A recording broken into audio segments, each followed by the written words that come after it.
চাচ্ছেন তুমি সেই শান্তি খোঁজো যেটা নামাজে আছে, যেটা সেজদায় আছে, চোখের অশ্রুতে আছে। আল্লাহর জিকিরেই হৃদয় প্রশান্ত হয়। সূরা রাদ আয়াত 28। প্রেমে ব্যর্থ হওয়া হার নয়, বরং নিজেকে ঈমানের দিকে ফিরে পাওয়ার সুযোগ।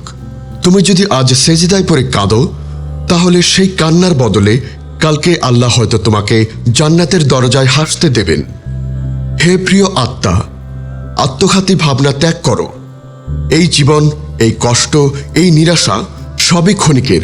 পৃথিবী তোমাকে যা দেয়নি, পরকাল তোমাকে তার চেয়ে অনেক বেশি দেবে যদি তুমি এখন ধৈর্য ধরো।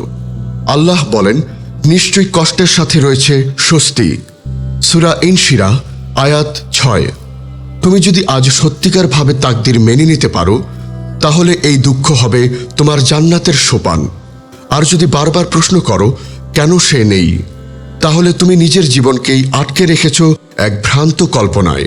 প্রাক্তনকে ভুলে যাও, তাকদিরকে ভালোবাসো, প্রেমকে ছেড়ে দাও, প্রভুর প্রেমে ডুবে যাও। কোনো মানুষকে পাওয়া না, পাওয়ার ওপর জীবন নির্ভরশীল নয়। তুমি যদি আল্লাহকে পাও, তাহলে ধরে নাও তুমি সব পেয়ে গেছো।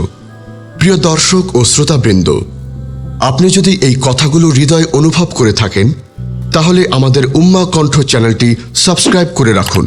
আপনার হৃদয়ের আলোকে